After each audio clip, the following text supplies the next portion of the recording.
Are you dreaming of buying a home, but you just don't know where to get started? Hi, I'm Realtor Kaestner, and let's chat about the process.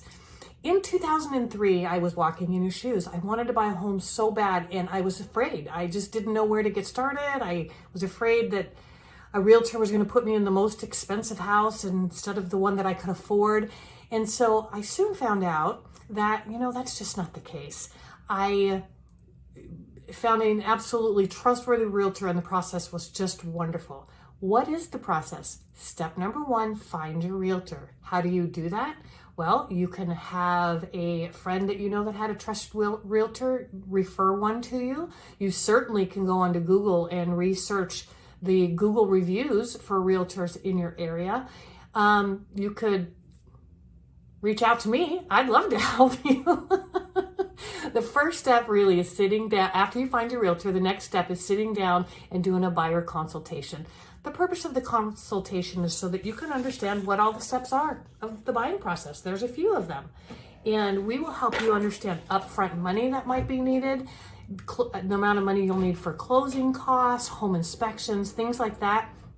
Are there any down payment assistance programs that might help you out?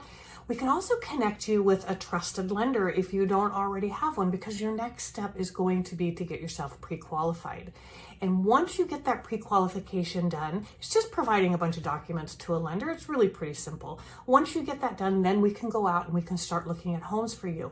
We want to be careful not to look too soon before that pre-qualification, because we don't want you to find you a house that you fall in love with and then you can't afford. So let's know what you can afford, where you're comfortable with your monthly payments, and then let's go out and find homes that are within those parameters. Generally, first-time home buyers don't get to buy their dream home. You got to start small. You sell it after a few years. You have equity to work towards putting towards your next home and your next home. So really, is it stressful? Of course it's stressful. You're making a large financial decision, but it's worth it, because homeowners have a net worth of average net worth $300,000 versus a renter of $8,000. So is it worth this process? 100% is worth the process, of course. Not to mention you can paint the walls whatever color you want, and you own every blade of grass. You can do whatever you want with the darn thing. Anyway, if you're interested in having a chat about home ownership, give me a call. I'm at area code 360-441-5099. You can direct message me. You can respond to this post. I really appreciate you watching. Thanks so much. Have an amazing day.